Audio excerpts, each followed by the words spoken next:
বাঁধা হলো, কারণ ফসল ফলানোর জন্যে কোনো ভাড়া আমাদের নির্ধারিত বাঁধা হয়। আবার সেই ভাড়াটি কখনো আপনি আপ ভেঙে পড়ে যায়, হয়তো কোনো ঝড় নেই, কিছুই নেই, ভাড়াটি আপনি আপ ভেঙে পড়ল। এরম আমাদের দানপত্র জীবনে কখনো কখনো লড়াই করতে গিয়ে আমাদের জীবনে সব কিছু যেন একটা ভেঙে পড়ে। জীবনযাত্রা মনুষ্য জন্মে আমাদের লড়াই থাকে।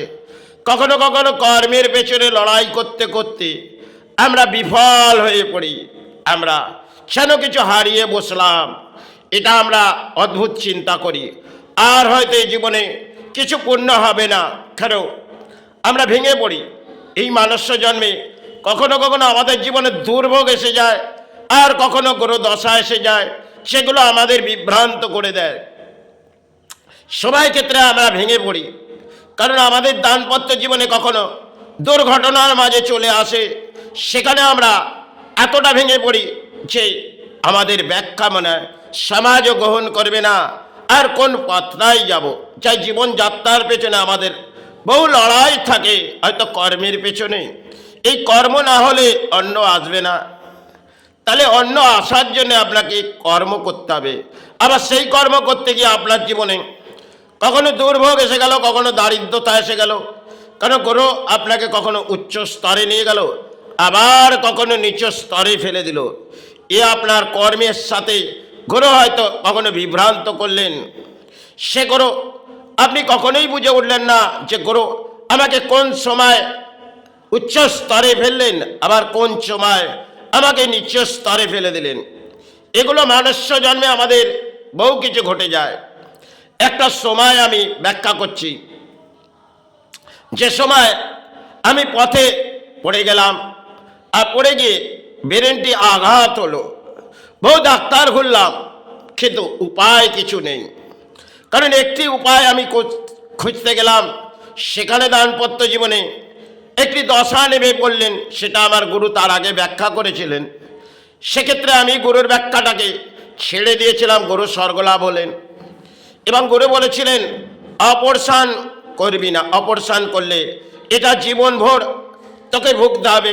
তাই যাই হোক, সবাই ক্ষেত্রে সেটা আমি রুকেছিলাম। তার পরবর্তীকালে পথে হয়তো কর্ম করতে গিয়ে পড়ে গেলাম। 3টি বছর ব্রেনের মধ্যে এত আঘাত লাগলেন, সেটা হয়তো নিরুপায় হয়ে গেলাম। সে আর মনে হয় জীবনযাত্রার মাঝে এই জীবনে লড়াই আর করা যাবে না। এটা আমাদের মনুষ্য জন্মে কখনো গ্রহ বিভ্রান্ত করে দেয়। যতটাই আমরা ধর্মের মাঝে থাকি না কেন, এই গ্রহ আমাদের কখনো নিচ্চ স্তরে ফেলে দেয়। তাই যাই হোক, জীবনযাত্রার মধ্যে আমাদের লড়াই থাকে, আর সেই লড়াইয়ে আমাদের অর্থ চাই। কারণ কিছু ডাক্তার ঘুরতে গেলে আর কিছু জায়গায় গেলে আর পেটের অন্নের জন্য আমাদের অর্থ চাই। সে অর্থ আসবে কোথা থেকে যদি আমাদের পারিশ্রমিক না হয়? এই জীবনযাত্রার মধ্যে বহু লড়াই থাকে, কর্মের পেছনে আমাদের ছুটতে হয়, এবং কর্ম করতে করতে কখনো আমাদের জীবনে দানপত্র জীবনে একটা দশা এসে যায়, সেখানে পথে একটি দুর্ঘটনার মাঝে আমাদের পড়ে যায়। এটা জীবনযাত্রা আমাদের মনুষ্য জন্মে।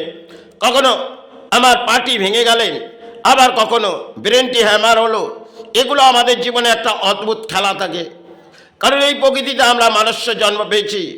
আর একটি অপারেশন হয়তো সময় ক্ষেত্রে করলেন, সে অপারেশন করার ভিত্তি অনুযায়ী জীবনে দারিদ্রতা নেমে এলেন আর দুর্ভোগ নেমে এলেন, কারণ সমস্ত শিরাগুলো ব্লক হয়ে গেল, যেটা হচ্ছে পেচ্ছাপের জায়গা। সে জায়গার মাঝে সে অপারেশনটি করলেন। সেটা হয়তো জীবনের একটা খেলা ছিল, তাহলে সেই খেলা সেটা কাটাতে হলো, কারণ একের পর এক বিফলের পথ হাঁটলাম। আর সেগুলো জীবনযাত্রার মাঝে বহু কিছু উঠে এলো, কিন্তু লড়াই করার কোনো জায়গা নেই। আবার তার 3টি বছর 4টি বছর পর পথে পড়ে গেলাম, এবং পড়ে যাওয়ার পর ব্রেনটি পুরো হ্যামার হয়ে গেলেন। বহু ডাক্তার ঘুরলাম, কোনো ইলাজের সাহারা বুঝে উঠলাম না। মায়ের ওপরে ছেড়ে দিলাম গুরুর, সে গুরু। আর জীবনযাত্রার মধ্যে মনে হয় শেষ লড়াই। এ লড়াইয়ে সফল হোক চাই বিফল। তাই জীবনযাত্রার মধ্যে আমাদের ধর্মের মাঝেও লড়াই থাকে, আর কর্মের মাঝেও লড়াই থাকে। কখনো কখনো আমাদের জীবনটা থমকে যায়, এসিজি মেশিন যেমন। কখনো কখনো আপে ডাউন হয় আমাদের জীবনযাত্রায়। কখনো আমাদের আপে ডাউনের মধ্যে চলে যেতে হয়। আবার এই এসিজি কখনো কখনো থমকে যায়, তখন আমাদের জীবনে সর্বজন কিছু হারিয়ে গেল। এই প্রকৃতিতে আমরা মনুষ্য জন্মে পেয়ে কখনো কখনো চিৎকার করে বেড়াই, আমার অর্থ, আমার অর্থ, আমার বাড়ি, আর সমস্ত কিছু এই প্রকৃতি থেকে ছেড়ে আমাদের শ্রীচরণে চলে যেতে হয়। যাই হোক, এই মনুষ্য জন্মে হয়তো কিছু ঘটে যায়, আর সেক্ষেত্রে আমরা কখনো কখনো নিরুপায় হয়ে যাই, কখনো লড়াই করতে গিয়ে আমরা থমকে যাই। কেন? যতটা পথ হয়তো আমাদের জীবনে থাকে, কখনো আমাদের সে পথ থেকে বিফল হয়ে পড়তে হয়। জীবনযাত্রায় বহু লড়াই থাকে, আর সেই লড়াইয়ে আমাদের অর্থ না হলে লড়াই করা যাবে না। কারণ পানি হিসেবে পাঁচের অন্ন চাই, এবং পরিবার থাকলে, সন্তান থাকলে তাদের পেটে অন্ন চাই।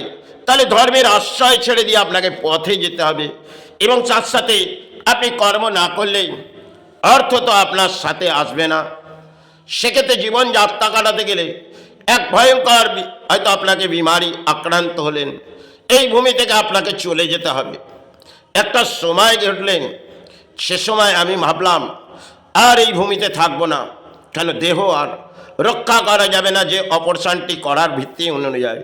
জীবনে বহু ভেঙে পড়লাম, কিন্তু আবার চিন্তা করলাম এ দেহকে আমি ত্যাগ দেবো না। কারণ আমি যে মানুষ্য জন্ম করে মায়ের সেবা করেছি আর গুরু সেবা করেছি, হয়তো সেই সেবার মাঝে আমার জীবনে দারিদ্রতা নিয়েছে কিছু ডাক্তার আর কিছু সমাজ। তাই এই সমাজে আমি লড়াই করব, কিন্তু কখনো আমি বিফল হলাম। কারণ এই সমাজে দেখবেন অর্থনীতিবিদ, তাদের সাথে লড়াই করা আপনার যোগ্যতা নেই, আর আপনি নীরব হয়ে যেতে হবে। একটা সময় হয়তো ভাবলাম এ দেহ আর এই প্রকৃতিতে থাকবো না। এটা জীবনযাত্রায় বহু কিছু হয়তো কাটিয়ে দিয়েছি। আজ যে ঝড়ের মাঝে বয়ে যাচ্ছে, সেটা হচ্ছে একটি ঝড় বইছে।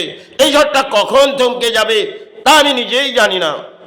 যতটা সময় আছে হয়তো মাতৃর চরণ, গুরুচরণ, কাল যদি আমি শ্রীচরণে চলে যেতে পারি, এটা মা যাতে মুক্তি দেয়, এটাই কামনা করে আমি শেষ করলাম। এই জীবনযাত্রার মধ্যে বহু লড়াই করলাম, তাতে সফল হলাম চাই বিফল। এই ধর্মের আশ্রয় নিয়ে হয়তো পড়ে রইলাম, তাতে মাতৃসাহারা, গুরু সাহারা বলে চিৎকার করে গেলাম। সমাজ আমার ব্যাখ্যা গ্রহণ করুক না করুক তা নিয়ে আমার কিছু যায় আসে না। আজ আছি, কাল তো শ্রীচরণ। কারণ চরণ ছাড়া কিছু বুঝিনি। হয়তো ধর্মের মাঝে এসে বহু লড়াই করতে এসেছি, এ লড়াই সমাজ জাগবে না। আর সমাজ যে পরিস্থিতির মাঝে আছে, তাতে হয়তো ব্রহ্মাণ্ডের মাঝে কিছু চলে আসছে, তাহলে এই প্রকৃতিতে আমি আর থাকা যাবে না। এই সেবা হয়তো শেষ করে আমাকে শ্রীচরণে যেতে হবে। সময় হয়তো হয়ে আসছে, এ কায়ার মুক্তি নিতে হবে। জয় গুরু, জয় মাই।